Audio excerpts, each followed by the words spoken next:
So it was, for me, very surprising when I visited Taiwan for the first time at the invitation of the Taiwanese government to do a speech at an NGO forum.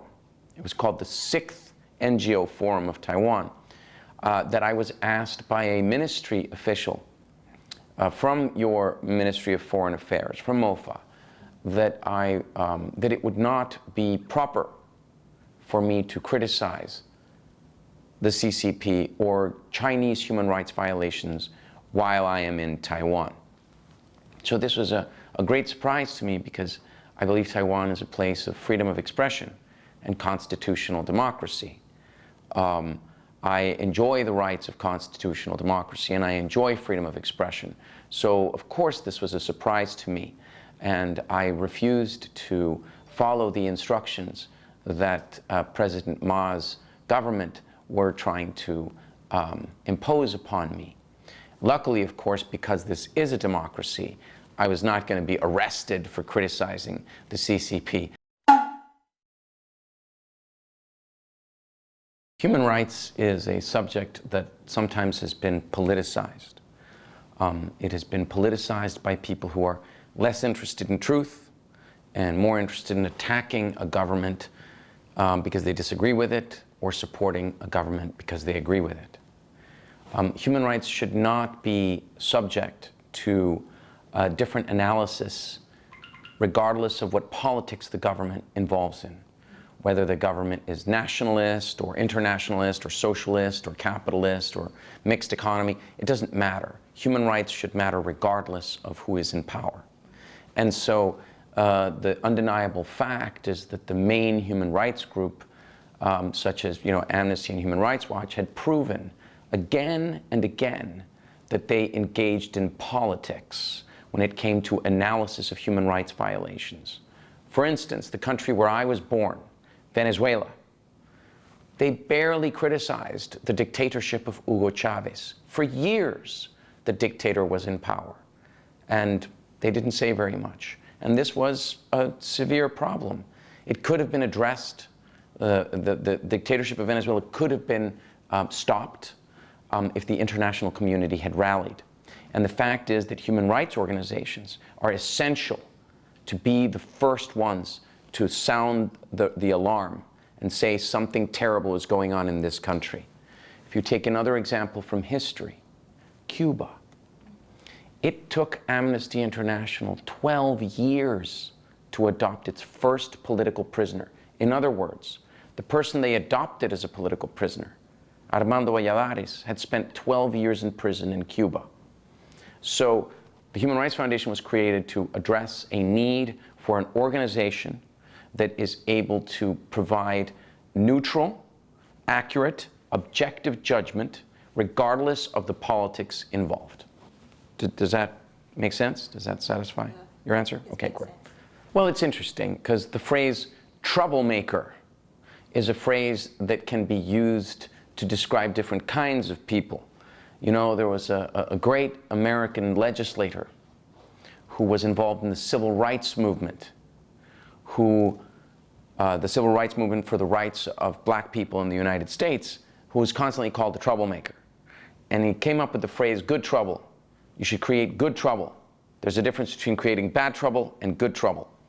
And of course, a government that wants to be supportive of the CCP and wants to do business with the CCP because its top leadership and the business people are involved making money in China, of course they're gonna not want a troublemaker.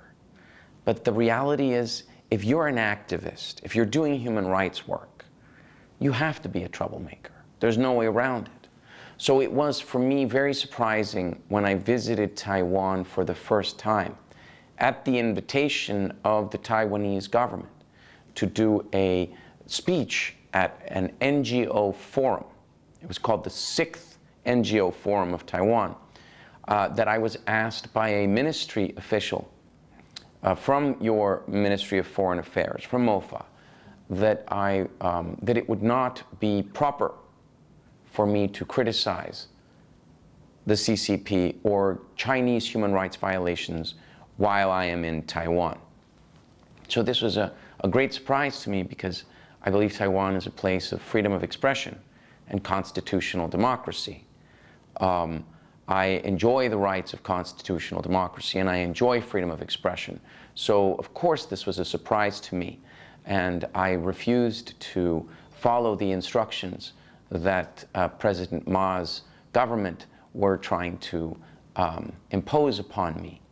Luckily, of course, because this is a democracy, I was not going to be arrested for criticizing the CCP. Now, if I was in Beijing and criticized Winnie the Pooh and talked about the crimes of President Xi and talked about the billionaires in the CCP who have stolen so much money and spread that money everywhere and hidden the money buying apartments in New York and buying buildings in Vancouver, if I was to do that, I would probably get in trouble in China. Yeah. Maybe I'll have an accident, you know, in the street.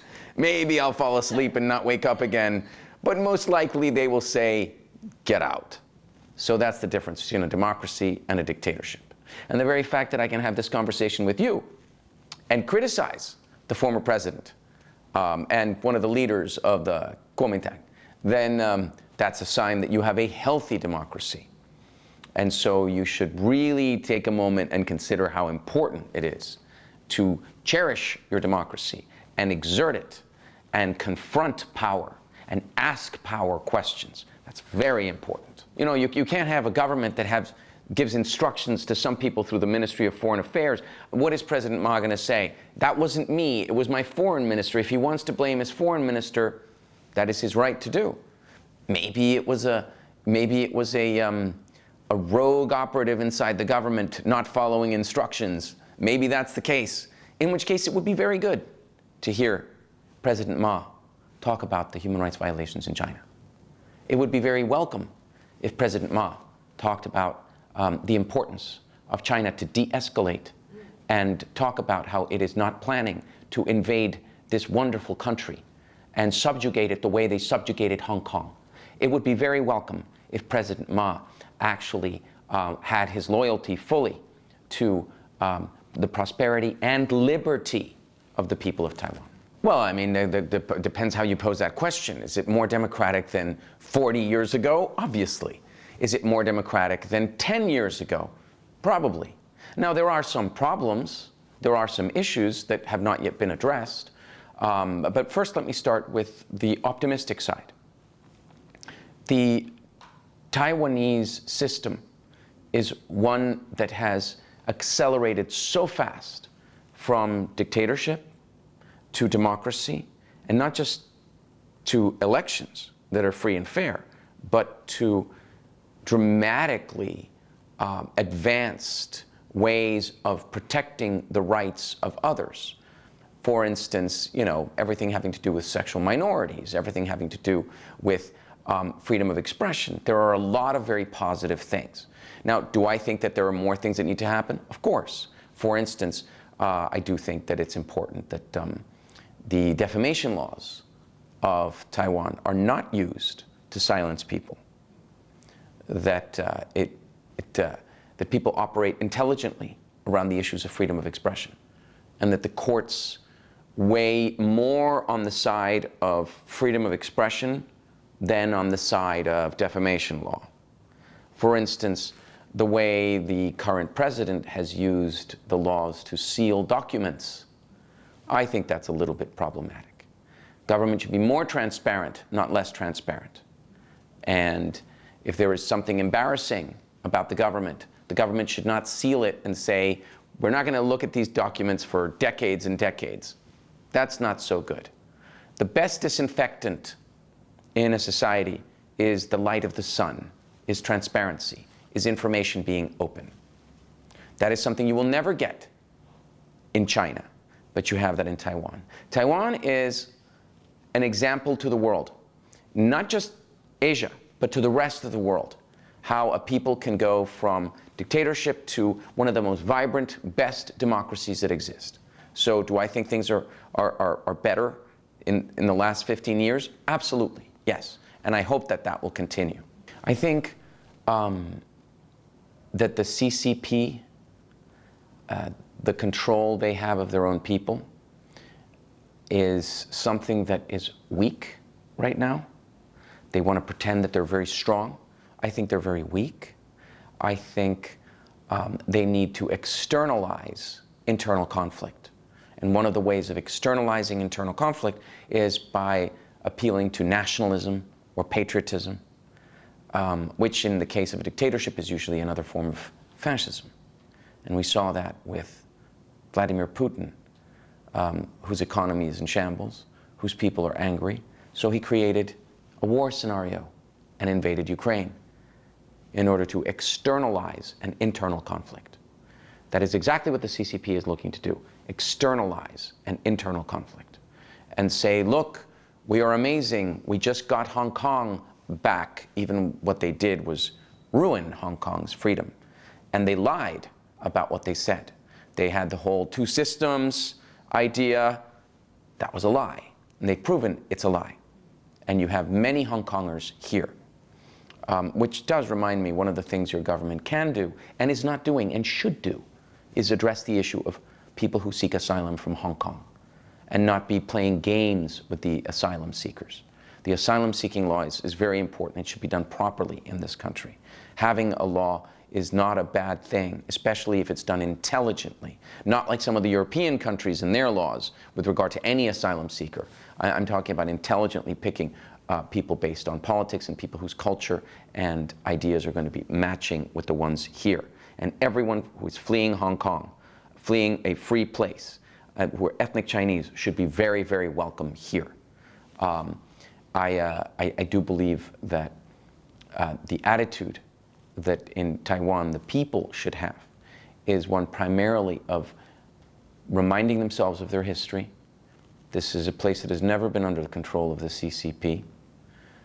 This distinction that the CCP wants to make in order to enhance their internal, address their internal conflicts with this patriotism matter should be one that should be understood by people in Taiwan.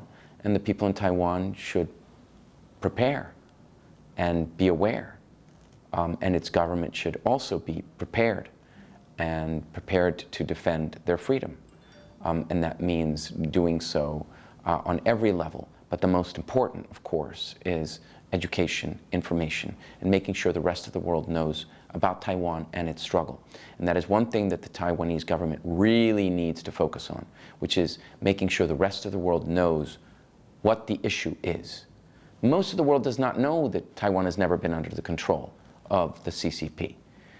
Most people think that it's a province, that it's some place that has an independent streak. Taiwan is a country. It's time that Taiwan behaved like a country, and it's time that the world accepts it as a country. This one China policy is something that is from the last century, and it needs to go away. There should be every country should have a Taiwan policy. And if China is going to punish them and prevent it, great. Talk about it in the court of public opinion. Make sure the rest of the world is aware of this. The CCP is bullying Taiwan. Taiwan should not allow itself to be bullied. Let's actually define what is a nation. Let's look historically. What makes a nation? A nation, you can say, has to have a flag. You have one. A national anthem. You have one. Our law. I'm sorry? Our law, our government. You have your institutions. You have all that. But the most important thing that really makes a nation is a narrative history, is an understanding of who you are, what you have been through, and where you are going. And that is the reason why it's so important for the CCP to destroy Tibet, destroy their history, wipe away their institutions, erase their religion, eliminate them. As long as they have a history, a narrative, an understanding of who they are, if those Tibetans are in California, or they are in South Africa, or they are in London, there is still Tibet. The Chinese government may control the land, they may control who's living on that land, but Tibet is still alive because of the idea of Tibet. So the Tibetan nation exists. Taiwan has all of the aspects that makes a place, a nation state, a country. I think that it's undeniable. And you have to ask yourself, the Taiwanese who don't believe this is a country, what are they doing? Should they perhaps consider joining a different country? That is one of the amazing things about Taiwan. If you don't like it here, you can leave. There are so many countries that are dictatorships where if you don't like it, you can't leave, like North Korea. And if you try to leave, they will try and kill you. And if you do leave and go to, say, China, the Chinese will send you back, and then you will be taken and you will end up in a concentration camp, and you will be worked until you're dead. So, the amazing thing is you have the freedom to leave, you have the freedom to disagree, you even have the freedom to support the CCP. But if that's really what you're doing, you need to ask yourself, is this disloyalty, or are you being loyal to your nation? No, President Ma has not reached out to me. He's more than welcome to. I would be very grateful for 2 apologies. The first apology he can do to my institution, not to me. I'm not looking for something personal. Apologizing for ever having suggested through his government that we should censor our discussion about China. And the second thing he should do is apologize to me, because this week he said that I'm a liar, and he said that I'm not telling the truth. The difference is, we have a phrase where I live. I'm not American, but we have a phrase where I live in America, and the phrase is, have the receipts. Do you have the receipts? It's sort of slang for, I have the proof. I have the proof. You know, I tweeted about it back then when it happened. I wrote an article for the Huffington Post about my experience. And I have these communications internally with my colleagues in 2010 where we discuss what happened and how outrageous it was. So, President Ma, you're welcome to send an apology for calling me someone who did not tell the truth, because I did tell the truth. And you were there in the room. And when I gave my speech, you got up and you walked out when you started hearing me criticizing the CCP. That to me was very, very sad and disappointing, because beyond the rudeness of walking out in the middle of my speech, it was a sign and a symbol to everyone gathered there, including some of the other NGOs who were very pro-CCP. There was a Belgian man there who said China has a different culture and we shouldn't judge a culture that is different. Of course we should judge a culture that oppresses people. Of course we should judge a culture that does things and tries to eliminate ethnicities. Who's not going to judge cultures from the past who engaged in slavery, or engaged in human sacrifice, or engaged in genocide against, for instance, the Jews? We judge those cultures. Why can't we judge the CCP? Because President Ma's friends have businesses there? Because the owner of Foxconn that makes all the iPhones is Taiwanese and doesn't want criticism? Let's be honest. Life is short. Fill your life with good things. Fill your life with telling the truth.